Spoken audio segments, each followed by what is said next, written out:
Hello, everyone, and welcome back to NonFungible Thursday. This is your host, Estefania, aka NFT Mummy.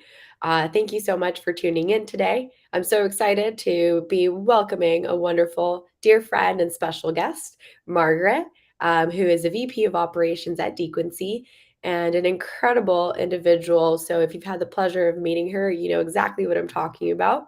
You'll be getting to know her a little bit more today. So, without further ado, let's welcome Margaret Link on stage. Woo! Yeah. How are you today? I'm great. It's just a beautiful day in San Diego. No complaints. So, yeah, I'm chilling. How are you? I'm doing excellent. Thanks for asking. You look so cozy. I am so happy to see you, and I'm so happy that you took the time to be here. So thank you. And I would love to start our conversation with like who you are, your background pre-blockchain, and maybe a little bit about your intro and how maybe Web 2 brought you into Web 3. Cool. Okay, a lot to pack in there.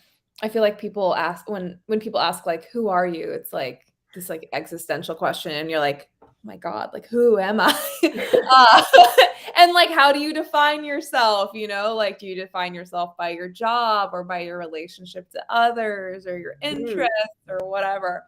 So gosh, who am I? Just a person out here trying to live. No, I guess I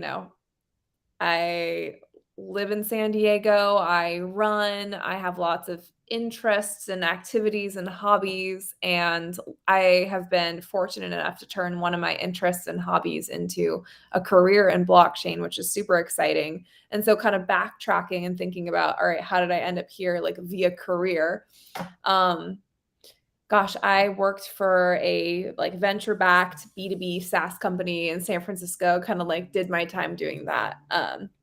Learned so much about product marketing, content. And then if you're someone who's in marketing in particular and you've ever worked like on the B2B side, you know that it's a lot of like, is my email algorithm performing optimally? And like, did the client read my white paper? And it's a little dry. You build good muscles, but it's not like that sexy marketing that you think about, like, Mad Men, like looking at a poster kind of situation. But consumer marketing kind of is more. And so when I had an opportunity to jump in and lead brand at an emerging beer startup, that was kind of at the intersection of, athletics and CPG, two things that I really like. I like snacks and I like moving around. So I jumped on it and we built this amazing brand. We, sold it to Sierra Nevada in their first ever acquisition. And then I hopped onto another beverage project, started doing that, and then realized like if you're in the CPG space and you're not a founder, there's kind of like a ceiling there. Mm. So in parallel, what was happening in my life was that some of my best friends were really getting into crypto. And a lot of them, I was fortunate enough to be exposed to some of the smartest people I had ever met through my work in tech previously. And so like when all the smart people in the room are talking about, crypto and decentralization and, the promise of all the different things that blockchain can unlock, you're kind of like, all right, I should pay attention. So, I started off as like an idiot retail investor, not knowing anything, just kind of being like, what is this diamond thing? And it's like, that's Ethereum. And it's super cool. Like, and this is why I was like, all right, I don't understand, but I'll throw money at it. And then so when, once things really started pumping, I was like, I should like understand this more, as it makes up a more significant portion of your net wealth. You're like, I don't understand how this works at all. And I need to like spend some time learning. So I dug in with the help of a lot of smart people to hold my hand. And I mean, and shout out to people who, onboard their friends in a meaningful way. So, yeah. And so I was passionate about that and learning and reading white papers and participating in conversations. And then finally, this is my actual like crypto career origin story. My friend who I had set up a wallet for in 2017 and I had helped her, invest in ETH, she FaceTimes me and she was like, Marks, I forgot about this account that you had set up, and there is like 50 grand in here. We had put some like nominal amount of money in, and I was like, yeah, that's, like it goes up, of course. This is coming at you live from the bear market, but back in the day, it was cool. And then her boyfriend slides in the frame and he was like, what do you know about crypto? And I'm like, not a lot, but like, I've been learning. And he was like, I have this idea, for music licensing using smart contracts, and here's what. And I started asking a lot of questions, and he was kind of like, you really know your shit. Like, I'm going to take your number from Chelsea and call you and I have questions. Is that cool? And I was like, totally. Thus, the friendship between myself and Dequency CEO Keatley was born.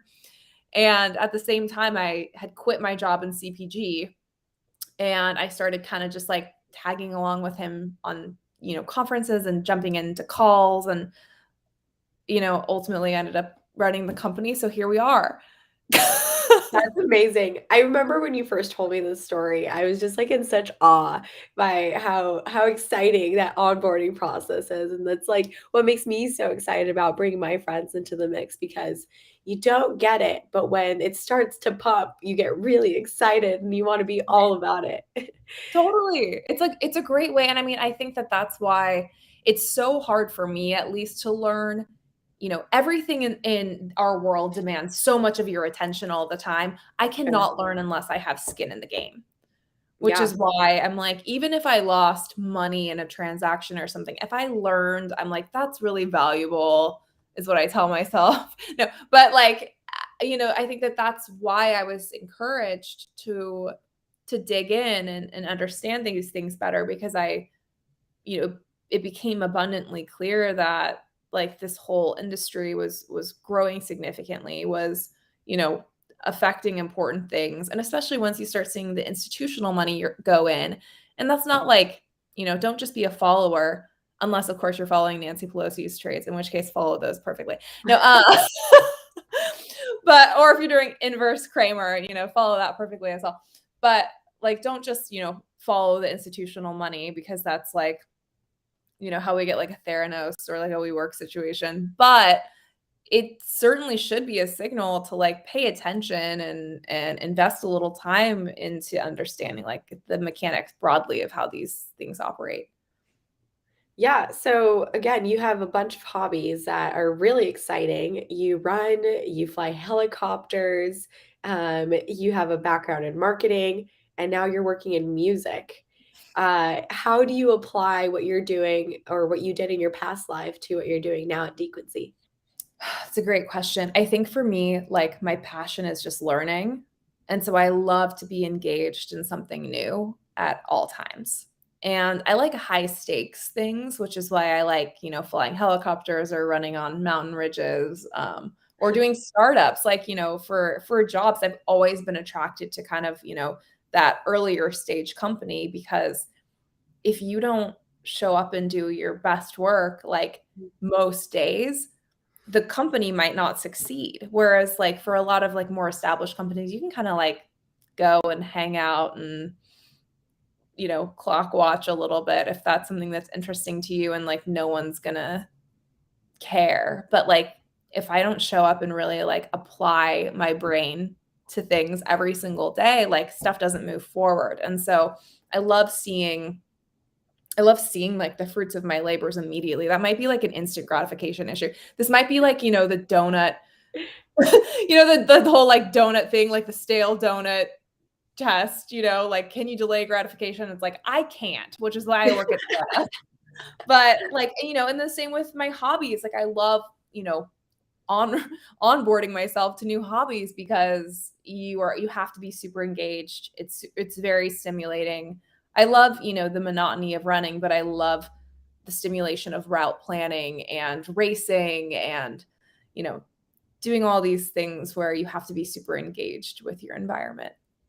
Yeah, and I noticed that about you as well when you engage not just like with the peers around you at events and conferences, because I see you at just about every conference, which has created this awesome family sort of friendship amongst us in the Algorand ecosystem and in the blockchain world, Totally. which has been really awesome. So I'm sure your team loves it. I know every time I speak to Keatley about you, he just like praises you because you're a rock star. He's too kind. So tell me more about how, like, what you're working on with Dequency. What do you guys have coming up? What's new? Oh yeah. Oh my gosh. Everything's new all the time. We recently released a feature that I think is really significant for rights holders. And so just really quickly to backtrack, for anyone who doesn't know what Dequency is, you have to understand kind of what synchronization licensing it is. So music sync licensing is basically when you're licensing music to picture. So imagine, a Super Bowl commercial where they're playing, the emotional song while there's like the puppy or whatever, and the song is such a driver and mover of the plot line. Well, that required a sync license to be executed between the music rights holder and the person who wants to use that sound. So, in this case, the advertising agency or the brand or whomever. And sync licensing is like ridiculously complex because music copyright is really, really complex. And I won't even go into that. And I think that over the last year, I think that that's something that I've really dug into, is like better understanding how music rights are structured. And, every song has two different copyrights. And, there are so many people who have a slice of the pie, like, Beyonce song Single Ladies, for example, has like, 30 writers or something ridiculous. So if you're executing a license for a song that has a ton of rights holders, it requires so much work to kind of like rally the troops and get everyone signed off and, get that license going. And then, by the time you're able to actually execute it, it takes oftentimes up to 6 months for the actual artists, to get paid. And often they're left with like a fraction of the actual deal because there are lawyers involved, there are intermediaries. It's just like messy. When I looked at how that was happening, I'm like, oh my gosh, that is messy. But there are reasons why it's like that. So you can't neglect to, understand historically why that has become so entangled. But, Keatley, he's been working in sync for decades, and he saw, the ability. And before him, George Howard, who's a co-founder of Dequency, really saw, hey, blockchain like could potentially solve this. And that's what Dequency is. It creates a way to license peer-to-peer where you still have that legal framework and you can execute these contracts. Like if we wanted to get a deal done, we could use Dequency as a tool and do it over a meal together. Set up your account, license directly to one another, and then you can use the song risk-free. We're really just de-risking that process of licensing, and you can do it immediately. And then the money goes directly to the rights holders, which is really cool. And they retain a much larger portion of the money that was made in the same transaction. So now that you understand that, so then there's a whole other problem. So sync licensing you can do it online. So if you've ever made a video and you've gone to like, Syncs R Us, $9.99, everything must go. And it's all like commoditized music, right? And you just buy like the stupid little like, and it's like it was made to exist in like the warehouse of music online. And it's all, royalty free, kind of just, it's production music. And I actually, as a marketer, I've made like advertisements for social media and like other digital uses before, and I've like bought one of those songs. And I remember launching a campaign on Instagram and being like, cool, and then like swiping up, and then like a few swipes later, like another brand is using the exact same music. And I'm like, that's what I get for being like, I'm gonna cut costs on this. But it's so hard to, I think, there's a cool local band that I know they're indie, but they're like, they're signed, and I'm like, oh, I can talk to them and ask if I can use their song. And you ask and they're like, well, we don't know how to do that.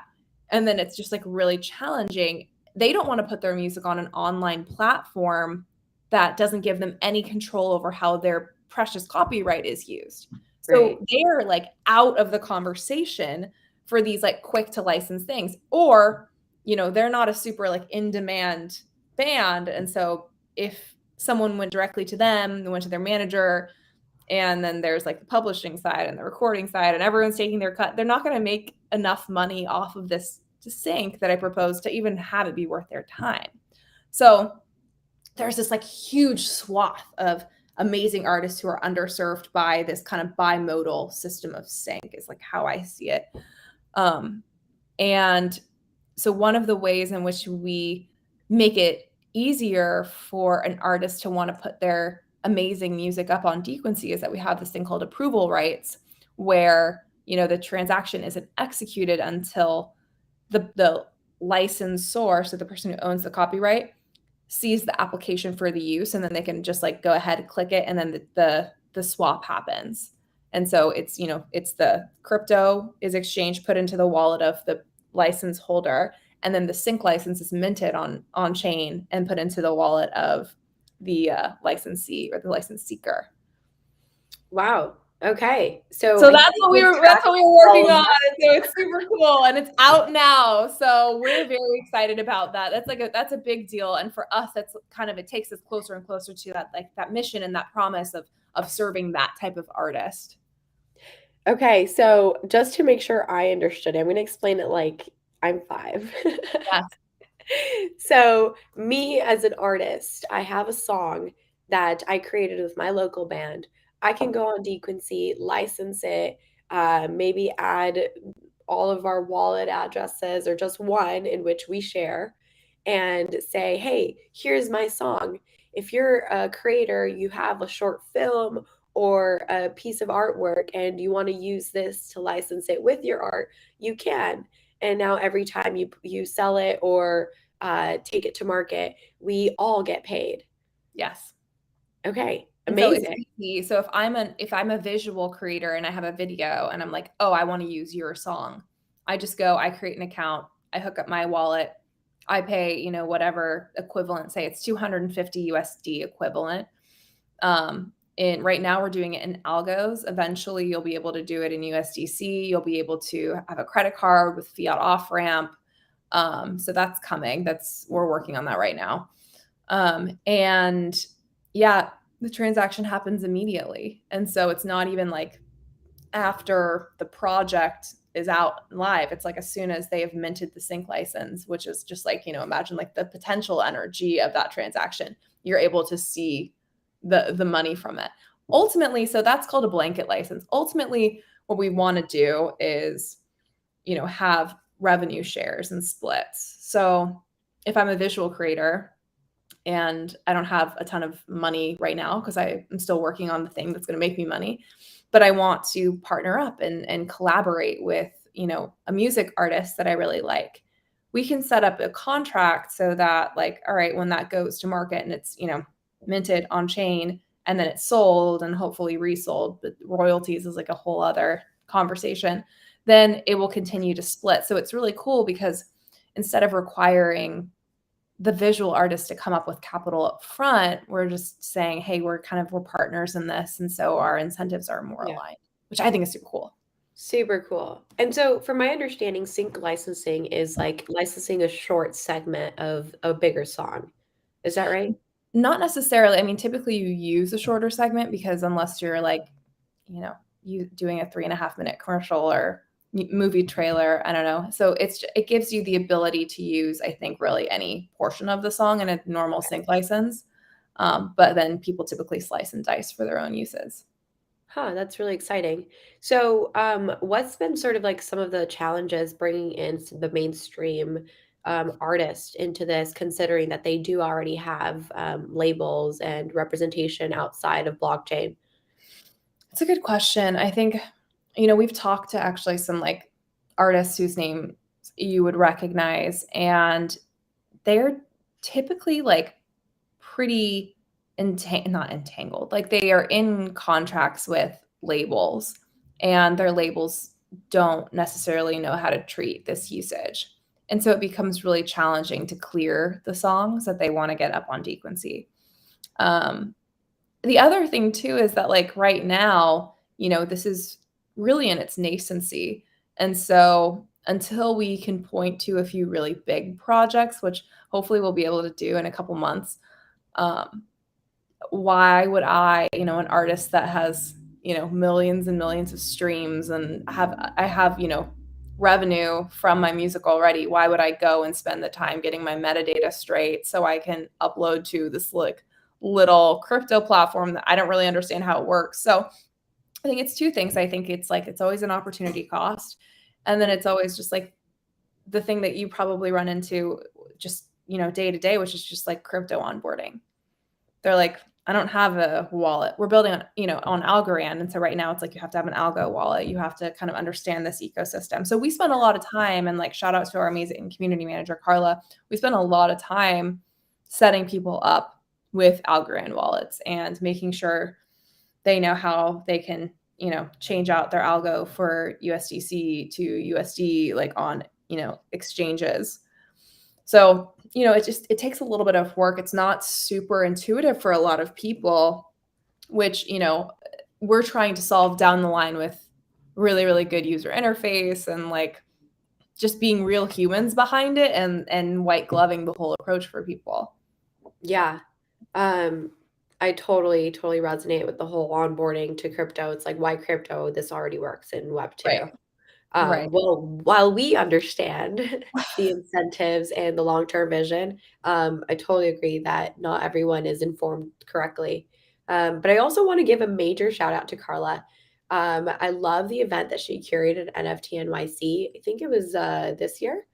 Yeah. It was really cool to see like in action just how you were able to, or she was able to invite different creators, producers to come and like use the studio on the side, start creating beats together, adding different layers. Then at the end of the event, like they had a whole song created with Right. lyrics, beats and full production.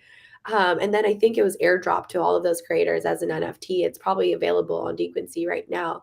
But just like Yeah. seeing that sort of like at the grassroots level of like how it goes from like nothing to something to being licensed to like possibly making royalties off of it just for attending an event.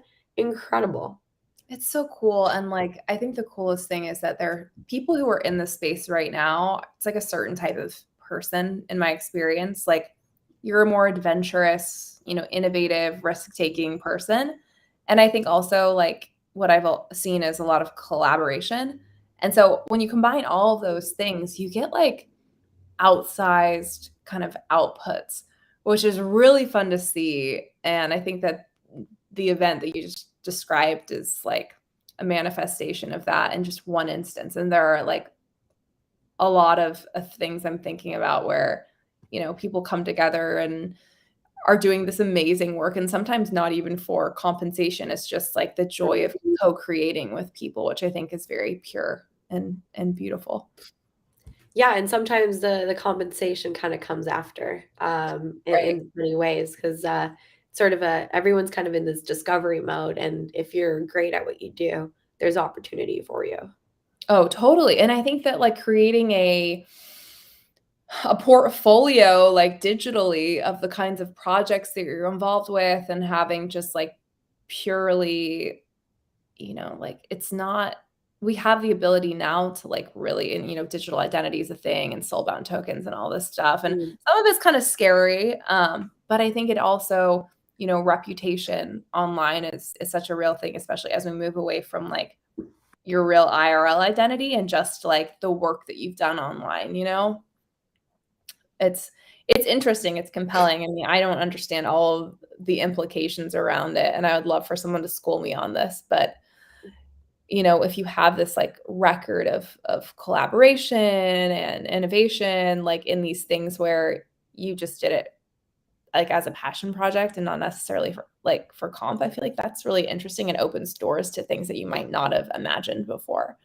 Huh, that's really curious. It kind of reminds me of some of the things I've been observing with like social graphs and projects that like Lens is doing by creating the decentralized social media, Right. and then just like having people post things in the same way that we do Twitter, but maybe with a little bit more incentive behind it. Imagine if there was something like that just for releasing a beat or an instrumental that you could drag and drop and just do on some sort of platform and then deploy to Dequency. That would Right. be really fun. It's cool because when you think about like incentives around open source things, like I'm not sure how that actually like works for a lot of people. And it's my Mm. suspicion that people that have created really, really valuable things, like for the, the good of humanity often get looked over, and that doesn't need to be the case anymore. And your impact, can determine your compensation versus like your negotiation skills determining your compensation when everything is like immutably on chain. And that's an oversimplification, of course, but like that's the kind of utopian vision.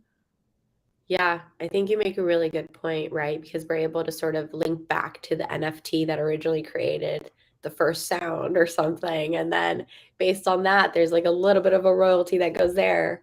Um, yeah, It's interesting though when you look at like all of the case law that's attempted to untangle attribution in music and what counts as like an infringement upon someone's copyright. Like, is it, can you own a chord progression? Like what can you put out into the world that is, immutably your creation? Because just because we're starting the clock now doesn't mean that there, haven't been decades, centuries, millennia of human expression evolving and playing off of each other. So it's like, I don't know, I feel like it feels a little sometimes like when we talk about music in particular, like, sailing to a new land and being like, cool dibs, it's like, no, there's stuff before that you haven't even acknowledged. It's like that in music. So that might be a really stupid metaphor, but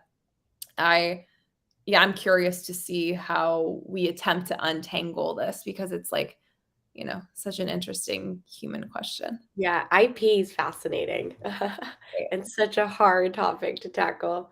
I'm But interested we're in not like, lawyers, so I'm not going to yeah, I go was there. gonna say I'm interested in like this next swath of like crypto IP lawyers, like people trying to claim things as theirs immutably. Like, no, you can't do that. So Yeah, we'll really see. good point.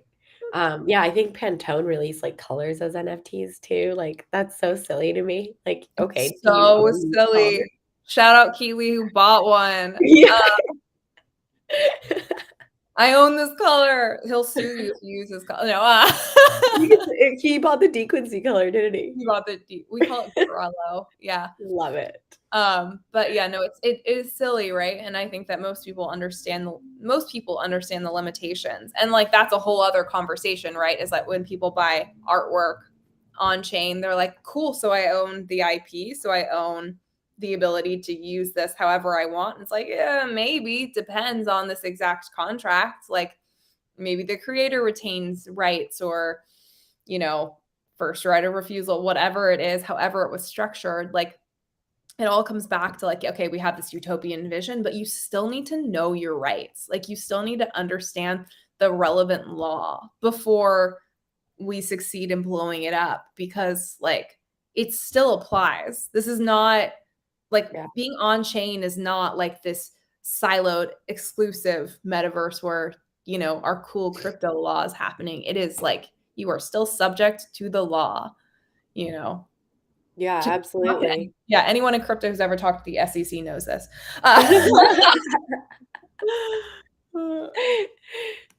Man, yeah, lots of rabbit holes here, especially considering it being such uncharted territory in so many cases. So, Right. really excited to see what happens. Very curious, somewhat scared sometimes, depending on like how we go about creating DAOs or smaller communities with tokens and things like that. So, do your research and learn about what you're getting into before actually diving in.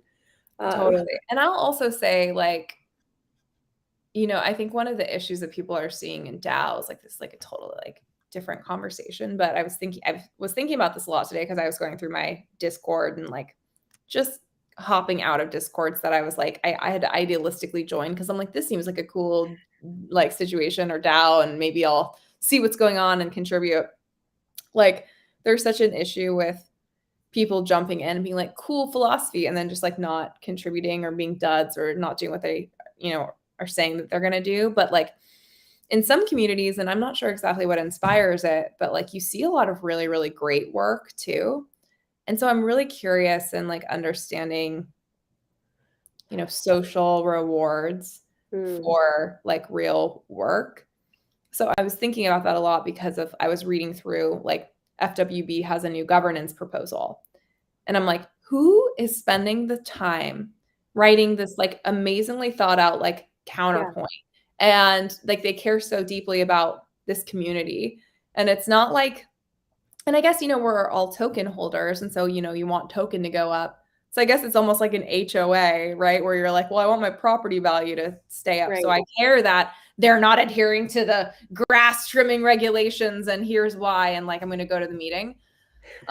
Which is why tokens are so cool, like because they do incentivize that behavior. But like, I was thinking about that because there is that governance proposal that's in flight right now, and I was just really observing the kind of conversation around it, and I was fascinated by like the psychological imperatives that drive people to participate in this way. Because I'm assuming everyone has like jobs and families and hobbies, and yet here we are on Discord, like you know, hand waving. Yeah. And I thought it was really cool.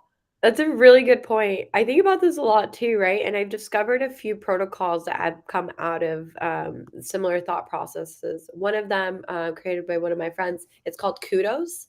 Okay. And you're basically incentivized to participate within DAOs and things of that nature. There's also, I think Giveth. Giveth does praise. They give praise tokens. So if you are participating in the Discord or you create your ship's code or do something really cool for the community, then you get some praise. And that in itself also helps with your governance. Um, and actually, just this last weekend at ETH Bogota, myself, Raf, and a designer, we worked on a DAO governance tool that also Cool. incentivizes participation. So your DAO governance grows as you participate, create proposals, vote, and it's all done on chain so that it's tracked on chain and that way.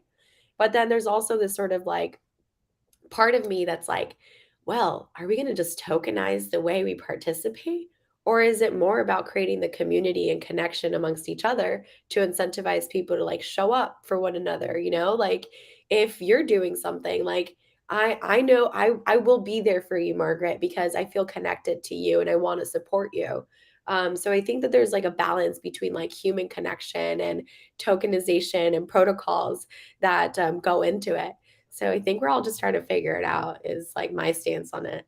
No, totally. And here are like my questions that come out of that. One, like when you think about like anonymous online identities, how do Mm. you foster like true human connection anonymously? Like, is it possible to do in a way where there is like a social reason why I would want to take care of my friends? Like, I don't know because I haven't participated online in anonymous ways really.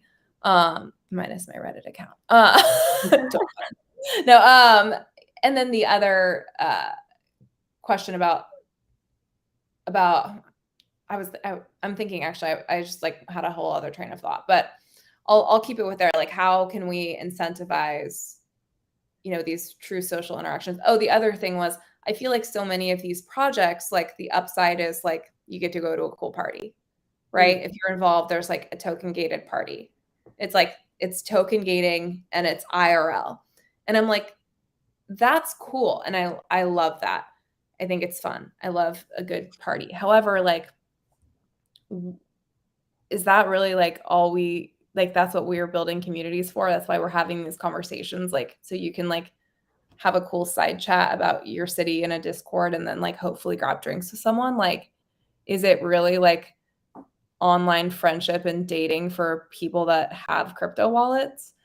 And so I'm interested, right? So I'm interested in Yeah. seeing like, what real tangible things, or if real tangible things aren't the measure of success, that's like a whole other thing. But like, what is actually coming out of these DAOs? I think that like research DAOs like Water and Music is a really good example because I asked the question kind of like tongue in cheek. I'm like, tell me what like your DAO has accomplished beyond like having a combo in a Discord or a party. And Henry Chatfield was like, Water and Music like puts out really like in-depth research papers like quarterly. And I'm like, yeah, you're right, which is amazing. And they incentivize a very, very high level of work in a field that is like very specific to crypto and music, which, you know, affects me. Like I have a membership through Dequency because it's such high quality and relevant research. But like, I wonder why, you know, we don't have institutions that compel people to do this type of, or this quality of work in the same way. Like, it's just, I mean, it's fascinating. And again, and we always come back to this, but like, we're so early. Like, I hope that we look back at this conversation in 5 years and be like, what are DAOs going to be? Like, there's so many ideas, but what's actually coming to, and being like, whoa, if we only would have known that they could do this, you know? Yeah. Which is Totally. why I still wish we would have succeeded in buying the goddamn Constitution. Because that would be cool to point to. Like, it's so, and I'll also, like, I love like the frivolity of these things too. It's like, you know, FWB building a skate park in Idlewild, like all these things. I think that like frivolity is can be an expression of like intelligence and resources, and like curiosity and a little like sparkle in your eye. And I think that that's a perfect application while we're still trying to understand like the impact of crypto and like token powered communities. But Well sorry, said. super so I'm like, here, welcome to like the mess that's in my head. Like, I love the way you think about these things. I think this is super important to talk about, and it's really cool that you're ballsy enough to like go into these discords and be like, "What are you guys even doing?" I'm like, what's the point of this conversation? Like, who is not like? I mean, I guess not everyone like, you know, everyone likes to spend time in different ways, which is like totally cool. But when I'm looking at all these discords, I'm like, why? Like, do not like, why are you trying to make friends? Like, no new friends. No. You know, why are we like, what are we doing? And if what we are achieving is a conversation, that's great. That is fine. There is value in that. Like, I think I read a stat. I wonder if it's real. I'm gonna repeat it. That like 1 in 8 American adults like don't have a friend. Right. Wow. Okay. I was like, if that's true, right? Like maybe I'm making this up. No, but like if that's true, I think that like the types of connections that these communities like create the opportunity for, there's actually more value like socially than I think we understand. And I think it goes back to a much bigger issue of like loneliness and belonging, and how do you put a value on that? And so, I mean, creating things together, building communities together, you know, changing the world together. I think that the optimal word in that is together. It's not just about changing the world. It's about the people that you do it with. And so I think that we're solving a problem that we didn't realize that we were solving. I love that. All based on a fake stat. We'll see. I don't know. Maybe I'll have to pull that and send it to you so we can validate How does it. Dequency support the 1 in 8 lonely person who might be interested in music and is looking to join the Discord? Right. Yeah. Join our Discord because we say GM to you every day, so you won't be lonely. You know, I think it's interesting, but you see a lot of antisocial behavior on like online forums and like Twitter and stuff, and you're like, we are increasingly isolated. We just locked ourselves down for years, you know, due to COVID. We are like faced with jobs that are increasingly, you know, siloed and digitized, and you know, we work in a little screen with people all over, and we might not have an opportunity to truly form connections. We're not doing happy hours as much anymore. So it's like, I mean, what's happening socially and how does that shift the dynamics of like online community-based work? Like, are people more incentivized to do great work because that's how we make friends? Because I want to be known in my online community as someone who's reliable and, you know, can put out high quality work. Yeah, I think it does. I wonder how that changes how things evolve in this space. Yeah. Great point. And for anyone who wants to continue to talk to you about your incredible ideas and No, that means you're really, really lonely. Get a better friend. how do they connect with you, Margaret? Um, Find me on Twitter at Margaret Link. I'm on Instagram sometimes at Marg Link. And sometimes I, shit post from the Dequency account, Dequency_IO, I believe. Yeah, I mean, those are 3 good channels. Yeah. Go to a conference. Oh, yeah, if you are at Decipher in Dubai in about a month and change, I will be there. So come find me. And I'll be on a panel talking about the future of music and Web3, maybe the future of friendship too. I love it. The real Sounds Web3 like was a fun the day. friends you made along the way. So, Thank you so much for taking the time, Margaret. I love having thank you, you. love talking to you every time. So And fun. thank you. So, without further ado, we'll just go ahead and end this call.